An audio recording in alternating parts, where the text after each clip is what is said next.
So in this lecture we are going to start our very first chapter for class 9th chemistry, that is matter in our surroundings. So ये chapter बहुत ही ज़्यादा important है, इसीलिए क्योंकि class 11th में भी जो chapter first है आपका केमिस्ट्री का वो इसी चैप्टर पर बेस्ड है. सो इस चैप्टर में हम बेसिकली मैटर के बारे में पढ़ेंगे, मैटर की डेफिनेशन से स्टार्ट करेंगे और फिर इसकी केमिकल एंड फिज़िकल प्रॉपर्टीज़ को पढ़ेंगे, स्टडी करेंगे. सो सबसे पहले देखते हैं कि मैटर होता क्या है.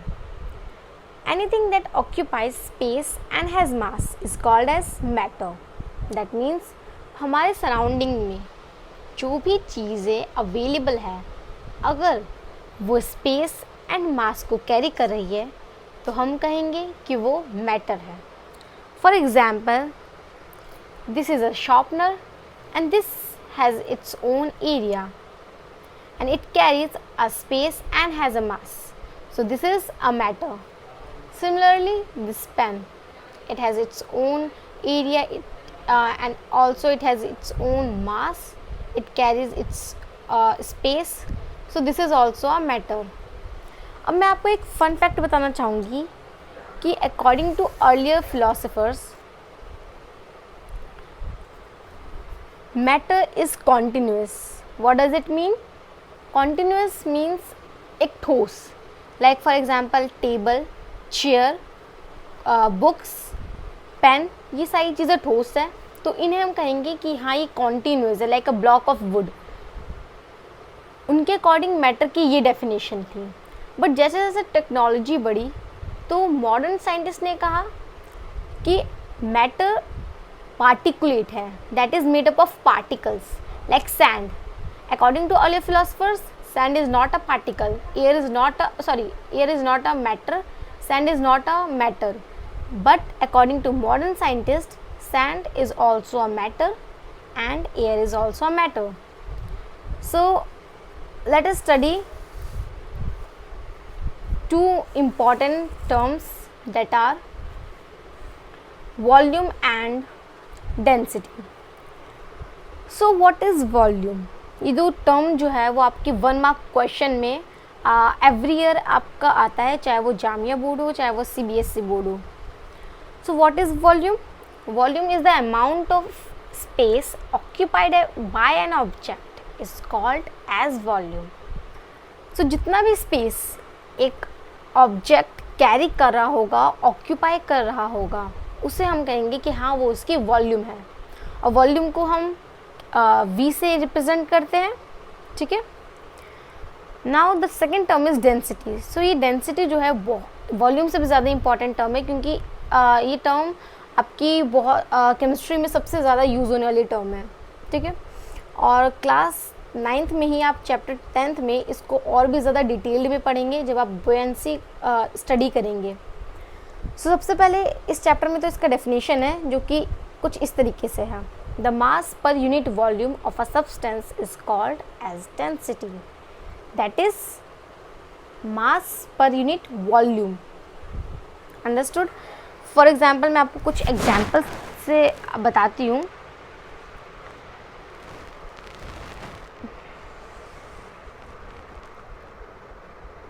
आपके पास कुछ इस तरीके का क्यूब है. ठीक है. तो इसके पास इसकी खुद का मास है और ये एक स्पेस ऑक्यूपाई कर रहा है इस जगह पर. ठीक है. And it occupies its own space.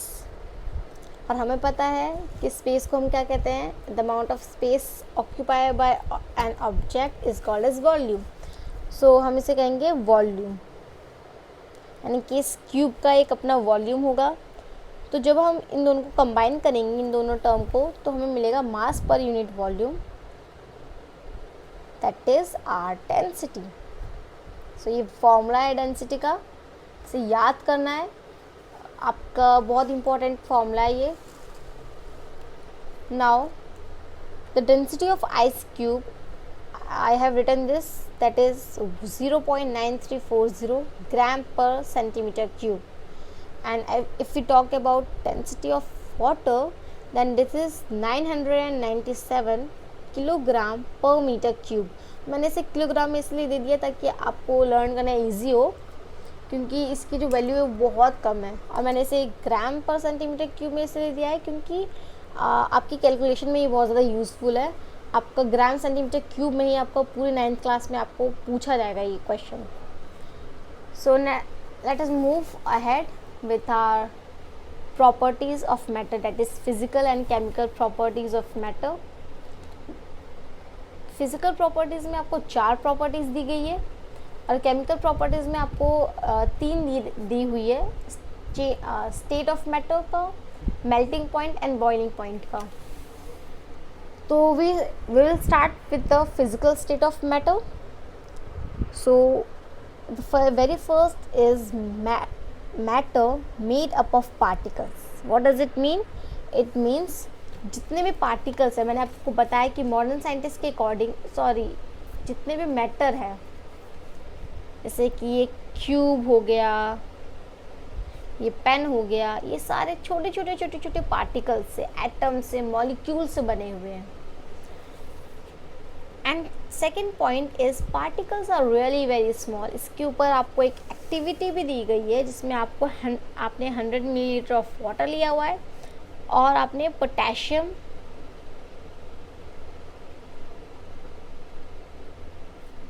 पर मैग्नेट लिया है। पोटेशियम पर मैग्नेट एक तरीके का सब्सटेंस होता है जो कि लिक्विड सॉल्यूशन में डालने में बहुत ज़्यादा कलर प्रोवाइड करता है। तो जब हमने इस पोटेशियम पर मैग्नेट को 100 मिलीलीटर ऑफ वाटर में डाला तो क्या हुआ, उस वाटर का कलर जो है वो चेंज हो गया। तो कौन से कलर में चेंज हुआ, वो पिंक, डार्क पिंक कलर में चेंज हो गया। फिर हमने क्या किया, इस 100 मिलीलीटर ऑफ वाटर से 10 मिलीलीटर ऑफ वाटर, जो कि ये कलर्ड था, ये वाटर अब कलर्ड हो चुका था क्योंकि हमने इसमें पोटेशियम पर मैग्नेट ऐड कर दिया था। तो जब हमने इससे 10 millilitre of water another 100 millilitre of water में डाला तो क्या हुआ, ये सॉल्यूशन ऑफ वाटर भी कलर हो गया। तो अब हमारे पास यहाँ पर तो 90 ml बचा, यहाँ पर हमारे पास 110 ml मिला हमें सॉल्यूशन। फिर हमने अगेन क्या किया, इससे 10 मिलीलीटर ले लिया, अगेन उसे हमने 100 मिलीलीटर ऑफ वाटर में डाला और यहाँ पर ये 100 मिलीलीटर हो गया। तो हमने इस तरीके से इस एक्टिविटी को करते गए। तो हमने ऑब्ज़र्व क्या ऑब्जर्वेशन ज़्यादा इम्पॉर्टेंट है। हमने ये ऑब्ज़र्व किया, जो पहला सॉल्यूशन था वो तो डार्क था, लेकिन जैसे जैसे हम आगे बढ़ते गए तो जो कलर है सॉल्यूशन का वो बहुत कम हो गया, लाइट होता गया। एंड एट द एंड हमें एक सिचुएशन ऐसी मिली जिसमें हमारा जो सॉल्यूशन है वो कलरलेस हो गया। तो इससे पता चलता है कि जो पोटेशियम पर मैग्नेट के जो पार्टिकल्स है वो कितने ज़्यादा स्मॉल है कि वो डिस्ट्रीब्यूट होते गए और फिर एट द एंड वो डिस्ट्रीब्यूट नहीं हो पाए, तो फिर वो कलरलेस सॉल्यूशन हमें मिला। Now the third property is having space between them. It means जो भी आपके पार्टिकल्स होते हैं मैटर के, उनमें स्पेस होता है। अगर हम बात करें H2O, वाटर का केमिकल फॉर्मूला है, तो अगर हम उसकी बॉन्डिंग करेंगे इस तरीके से तो आप देख सकते हैं कि इसमें 2 मॉलिक्यूल्स ऑफ हाइड्रोजन है, जैसे कि इस केमिकल फॉर्मूला में भी, और एक मॉलिक्यूल है ऑक्सीजन का। तो इसमें हम देख सकते हैं कि एटम्स के बीच में स्पेस है। सो यही बात है जो इस पॉइंट में कही गई है कि they have space between them, the particles have space between them। अब स्पेस को डिफाइन करने के लिए क्या किया, हमने NaCl लिया और वाटर लिया। अब हमने इन दोनों को मिक्स किया तो हमने देखा कि ये दोनों मिक्स होकर एक सॉल्यूशन बनाते हैं। तो जो ये सॉल्यूशन बना रहे हैं, आखिर वो कैसे बना रहे हैं, क्योंकि हमने देखा H2O के बीच में बहुत ज़्यादा स्पेस था। तो NaCl ने क्या कहा कि अच्छा चलो ठीक है, आपके पास स्पेस है तो मैं आपके पास आ जाता हूँ, मैं आपके पास रहने लग जाता हूँ। तो वो उन स्पेस के बीच में सेटल डाउन हो गया, तो जिसकी वजह से हमें ये एक सॉल्यूशन मिल गया। Alright, and the fourth one is particles of matter continuously move. Continuously move का एग्जाम्पल लेते हैं यमी फूड का, कि आपके किचन में कोई यमी फूड प्रिपेयर हो रहा है, तो आप तक वो स्मेल, अगर आप किसी और रूम में बैठे हुए हैं तो आप तक वो स्मेल पहुंचती है, तो आखिर वो स्मेल आप तक कैसे पहुंचती है? आप तक वो स्मेल एयर के थ्रू मिलती है। एयर के पास पार्टिकल्स हैं, तो ये पार्टिकल्स दे कैन मूव, ये पार्टिकल्स मूव करते हैं और ये पार्टिकल्स आपके फूड के पार्टिकल्स को, आपके स्मेल को आपकी नोज़ तक पहुंचाते हैं, जिसकी वजह से फिर आपका ब्रेन वर्क करता है कि हाँ ये स्मेल है। ठीक है, तो जो पार्टिकल्स होते हैं मैटर के वो मूव कर सकते हैं। ऐसा नहीं है कि सिर्फ एयर के करते, वाटर के भी मूव करते हैं, सॉलिड के भी करते हैं, पर उनमें थोड़ा कम होता है। It can very, it varies. Okay, so the two terms we need to study, that is intermolecular space and intermolecular force of attraction. तो नाम से समझते हैं कि क्या है ये इंटरमोलिकुलर स्पेस। क्या है इंटरमोलिकुलर? इंटर मीन्स अंदर, मॉलिक्यूल्स मीन्स मॉलिक्यूल के बीच में जो दो मॉलिक्यूल्स, दो पार्टिकल के बीच में जो स्पेस है उसको हम कहते हैं इंटरमोलिकुलर स्पेस। और जो दो पार्टिकल्स के बीच में फोर्स ऑफ अट्रैक्शन है उसे हम कहते हैं इंटरमोलिकुलर फोर्स ऑफ अट्रैक्शन। अब यहाँ पे दो टर्म है आपके एनसीईआरटी में given, kinetic energy and diffusion, that is very important from the exam points of view. So हमने तो ये कह दिया था कि particles of matter can move, but how they can move? They can move because of the energy they have, they possess, and the energy that possessed by a particle of matter by virtue of its motion is called as kinetic energy. इस definition को, इन दोनों की definition को आपको word by word याद करना है. This is very very important. Okay. And the diffusion, the intermixing of particles of two different types of matter on their own is called as diffusion. हमने अभी potassium permanganate and 100 millilitre of water का example लिया. They can mix together. Potassium permanganate के भी खुद के particles थे और वाटर के भी खुद के पार्टिकल्स थे, तो वो दोनों इंटरमिक्स हो गए, मिक्स हो गए together without any other work. तो जो डिफ्यूजन होता है उसे को हम कहते हैं intermixing of particles of two different types of matter on their own. So this is also for 1 mark. Till now we have studied the physical characteristics of matter. Now we are going to start the chemical properties of matter. So यहाँ पर हम सबसे पहले state of matters के बारे में बात करेंगे. तो there are 3 state of matters given in your NCERT. But actuality में तो 5 स्टेट्स ऑफ मैटर होते हैं, वो आप 11th क्लास में पढ़ेंगे डिटेल्ड में. बट अभी के लिए हम 3 स्टेट ऑफ मैटर पढ़ लेते हैं. सबसे पहला स्टेट है सॉलिड स्टेट. तो सॉलिड स्टेट का मतलब हमारे आसपास, जैसे कि ये पेन है, ये भी एक सॉलिड है, ये नोटबुक ये भी एक सॉलिड है, ये टेबल ये भी एक सॉलिड है. सॉलिड जो स्टेट में जितने भी ऑब्जेक्ट्स होते हैं, जितने भी मैटर होते हैं, उनका एक डेफिनेट शेप होता है. They have a definite shape and they are rigid. They can't flow. They are not fluid. आप इस पेन को देख सकते हैं, क्या ये फ्लो कर रहा है? नहीं, ये तो फ्लो नहीं कर रहा. It is rigid, right. So जितने भी ऑब्जेक्ट सॉलिड होते हैं वो सारे रिजिड होते हैं. They are not fluid, they can't flow and they have a definite shape. अब अगर हम इसकी डेंसिटी के बारे में बात करें तो डेंसिटी इनकी बहुत ज़्यादा हाई होती है as compare to liquid and gases. Gases की तो नेग्लिजिबल डेंसिटीज़ होती है, बिल्कुल negligible. And they have negligible compressibility.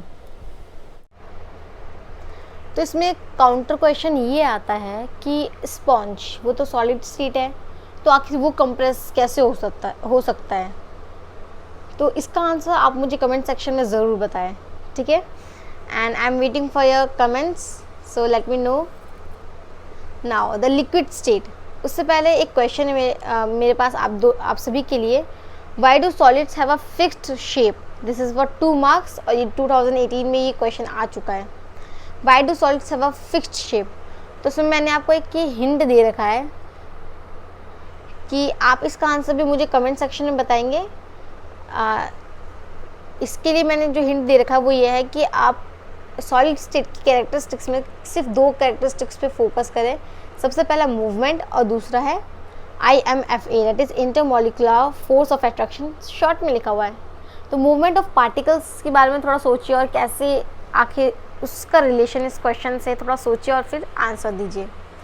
So now liquid state, liquid states don't have a definite shape. हम जिस कंटेनर में डालेंगे लिक्विड को वो उस कंटेनर का शेप ऑक्यूपाई कर लेता है। And they have generally lower densities than solid and they are not rigid, they can flow easily, so they are fluid, and they are more compressible than the solids.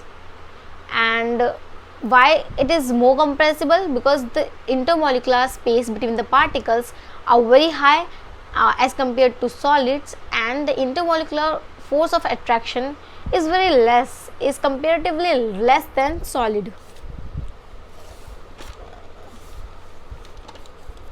Now the gaseous state. So अगर हम इसकी properties को study करें तो इसमें इसकी जो first property है वो ये है कि they don't have a fixed shape. Air अभी हम मेरे अराउंड भी एयर है, तो क्या इसकी एक फिक्स्ड शेप है? नहीं है ना। And they have almost negligible density. मैंने ये आपको पहले ही बता दिया कि एयर की जो डेंसिटी होती है वो नेग्लिजिबल होती है।